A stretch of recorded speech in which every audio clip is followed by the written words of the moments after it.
सभी सब प्रशिक्षु आप सभी को मेरा नमस्कार। मेरा नाम आदित्य पांडे है और हमारा विषय है सरकारी कार्यालयों में फाइलों का प्रसंस्करण कैसे किया जाता है और उसका उद्देश्य क्या है।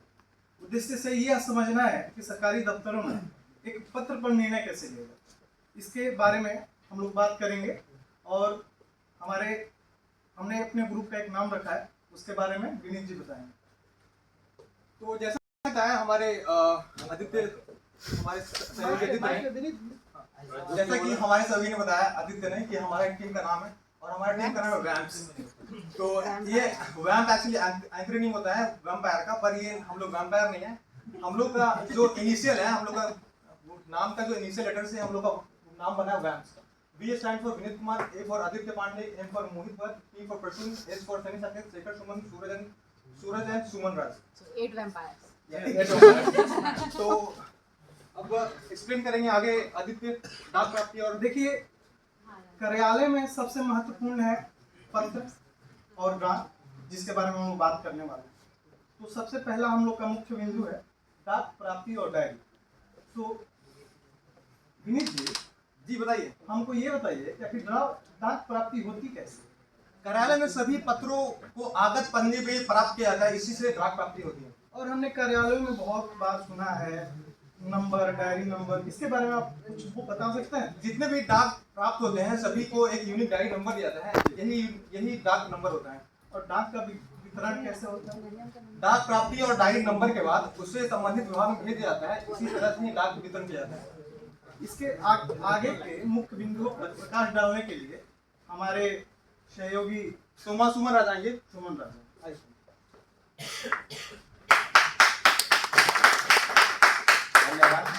अब हम लोग देखेंगे कि डाक द्वारा प्राप्त पत्र को अगर उसमें फाइल खोलना और नंबर देने के बारे में, अगर डाक द्वारा प्राप्त पत्र मामला नया है तो एक नई फाइल खोली जाएगी और उसे इंडेक्स रजिस्टर में संधारित किया जाएगा। यदि वह मामला पुराना है तो उसे संबंधित पंजी में निष्पादन करने के लिए रख दिया जाएगा।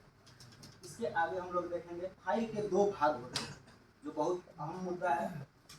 एक लेफ्ट साइड में होता है टिप्पणी भाग और राइट साइड में होता है पत्राचार भाग। टिप्पणी भाग वह भाग होता है जहां संबंधित कर्मी संक्षिप्त विवरणी में पत्र के बारे में लिखते हैं और उसको अपनी राय को वहां पर अंकित करते हैं।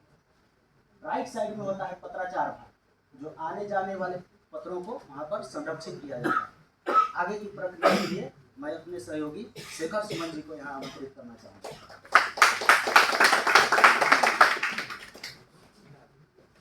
गुड आफ्टरनून एवरीवन, मेरा नाम शेखर सुमन हुआ। अब इस श्रृंखला की कड़ी में आगे देखेंगे टिप्पणी की प्रक्रिया, द प्रोसेस ऑफ नोटिंग।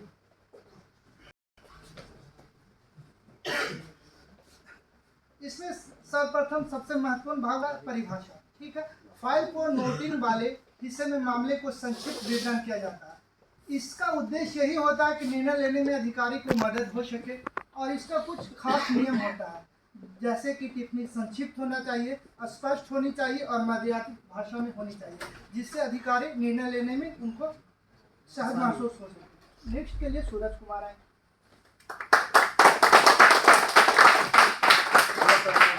इसके बाद हम जानेंगे कि आखिर फाइल का जो हस्तांतरण होता है वो अंततः फैसले तक कैसे पहुंचता है।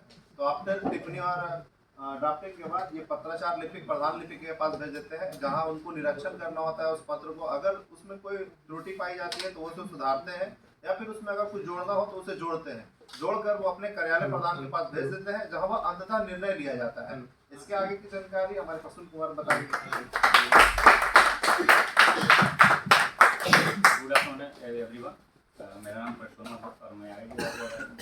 और आगे की प्रक्रिया में आता है ड्राफ्टिंग, प्रारूपण। और ड्राफ्टिंग क्या होता है, जब कोई फाइल सक्षम अधिकार बच जाता है तो वो उस पर फाइनल निर्णय ले लेते हैं। और उसके बाद निर्णय लेने के बाद क्या होता है कि हमको फाइल आगे भेजने के लिए या किसी बाहरी व्यक्ति को देने के लिए उसका एक कच्चा चिट्ठा तैयार करते हैं, जिसको मसौदा या फिर प्रशासनिक भाषा में उसको हम बोलते हैं प्रारूपण या ड्राफ्ट। और इसके आगे हम जानते हैं कि पत्र के प्रकार कितने होते हैं। तो पत्र मुख्यतः 5 टाइप्स के होते हैं। सरकारी पत्र वो होता है जो हम एक सरकार कार्यालय से दूसरे कार्यालयों को पत्राचार के रूप में यूज करते हैं। दूसरा होता है असरकारी पत्र। इसमें व्यक्ति जो होता है वो व्यक्तिगत रूप से सरकारी होते हुए अनौपचारिक रूप से काम को शीघ्र कराने के लिए सरकारी पत्र का यूज करते हैं। तीसरा होता है कार्यालय ज्ञापन। इसके माध्यम से हम जब किसी सूचना को या फिर ये क्या होता है सूचना को आगे जो प्रचार करना होता है तो हम कार्यालय ज्ञापन का उपयोग करते हैं। कार्यालय से जब हम कार्यालय में किसी कार्यालय के कर्मियों या फिर कार्यालय में कोई नियम कानून हमको लागू करना होता है तो उसके लिए हम कार्यालय आदेश का यूज करते हैं। परिपत्र परि का मतलब होता है चारों। तो परिपत्र का यूज हम उस टाइप में करते हैं जब हमको एक व्यक्ति से ज़्यादा या फिर एक कार्यालय से ज़्यादा को हमको पत्र को भेजना होता है तो उसके लिए हम परिपत्र का यूज करते हैं। और आगे की बात हमारी सहयोगी प्रशिक्षु मोहित के साथ। Thank you Prasoon ji and good afternoon everyone. Good afternoon ma'am. अब आगे आप मेरे साथ समझेंगे इसके जस्ट आगे की जो महत्वपूर्ण बिंदु है डिस्पैच एंड रिकॉर्ड, जिसको हिंदी में निर्गम और अभिलेख भी कहते हैं। और इसमें मुख्यतः 3 बिंदु मेन है, निर्गम, प्रेषण और रिकॉर्ड। तो जो निर्गम है उसमें फाइनल पत्र पर जब सक्षम अधिकारी हस्ताक्षर कर देते हैं, मतलब फाइनल पत्र वो होता है जो ड्राफ्टिंग के बाद बनता है। जस्ट ड्राफ्टिंग जब पास हो जाता है तो फाइनल पत्र तैयार होता है। इसमें जो हमारा हेड ऑफ ऑफिस होता है वो सक्षम प्राधिकार होता है, वो उस पर साइन करता है। तब पत्र निर्गीत होता है। निर्गीत होने के बाद पत्र को एक डिस्पैच डायरी में एक सीरियल नंबर वाइज उसको लिखते हैं और सब्जेक्ट लिखते हैं कि किस सब्जेक्ट के लिए ये पत्र निर्गीत हुआ है और कहाँ भेजा जा रहा है, उस कार्यालय का नाम भी अंकित करते हैं। उसके बाद हम उसको प्रेषण में भेजते हैं। प्रेषण का अलग अलग प्रकार हो सकते हैं, जैसे डाक के द्वारा उसको प्रेषित कर सकते हैं, मेल के द्वारा प्रेषित कर सकते हैं, या हमारा कोई कार्यालयिक मैसेंजर हो सकते हैं जो हमारे पत्र को प्रेषित करेंगे। उसके बाद सबसे महत्वपूर्ण जो स्थान रखता है वो एक रिकॉर्ड भी रखता है। रिकॉर्ड में क्या होता है कि जो हम पत्र तैयार करते हैं उसका एक ऑफिस कॉपी भी बनाते हैं। ऑफिस कॉपी बना के उसको संबंधित जो संचिका हम पुटअप किए हैं, जिस संचिका में अपना पत्र, उसी संचिका में उस ऑफिस कॉपी को रखते हैं और उसको संग्रहित करते हैं। उस संचिका को अपने अभिलेखित जहां हम लोग अपना संग्रह करते हैं वहां उस संचिका को सुरक्षित रूप से रख देते हैं, ताकि भविष्य में साक्ष्य के लिए उसको सुरक्षित किया जाता है कि जब कभी भी अगर जरूरत पड़े और कुछ सवाल उठाया जाए हमारे ऊपर तो हम अपना ऑफिस कॉपी साक्ष्य के रूप में दर्शा सके कि हमने ये नोट किया है और इसके लिए ये पत्र तैयार किया था। तो आइए अब इसके आगे की जो अगली प्रक्रियात्मक जो बिंदु है उसकी यात्रा आप हमारे साथी के साथ सनी सकेत जी के साथ आप तय करेंगे। धन्यवाद मोहित जी। हमारे सभी सहयोगी और साथियों ने हमें इस प्रेजेंटेशन के आखिरी मोड़ पर ला खड़ा किया है, जहाँ पे उन्होंने हमें बताया है कि किस तरीके से फाइलिंग की जाती है और फाइलिंग की प्रक्रिया और महत्ता क्या होती है। प्रक्रिया जानते हैं कि फाइलिंग किसी भी कार्यालय व्यवस्था में फाइलिंग है जो उस कार्यालय की रीढ़ होती है, उसके बिना इसकी कल्पना नहीं की जा सकती है।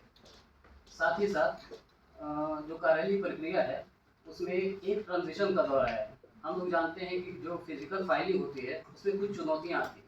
चुनौतियों के रूप में देखते हैं कि हमारे कार्यालय में फाइल खो जाते हैं या फिर फाइलों को की मतलब बहुत बोझ हो जाने से वो फाइल्स को ढूंढना मुश्किल हो जाता है। बहुत समय पर ऐसा भी होता है कि जब समय आता है और कार्यालय प्रधान जो होते हैं वो अवेलेबल नहीं होते हैं।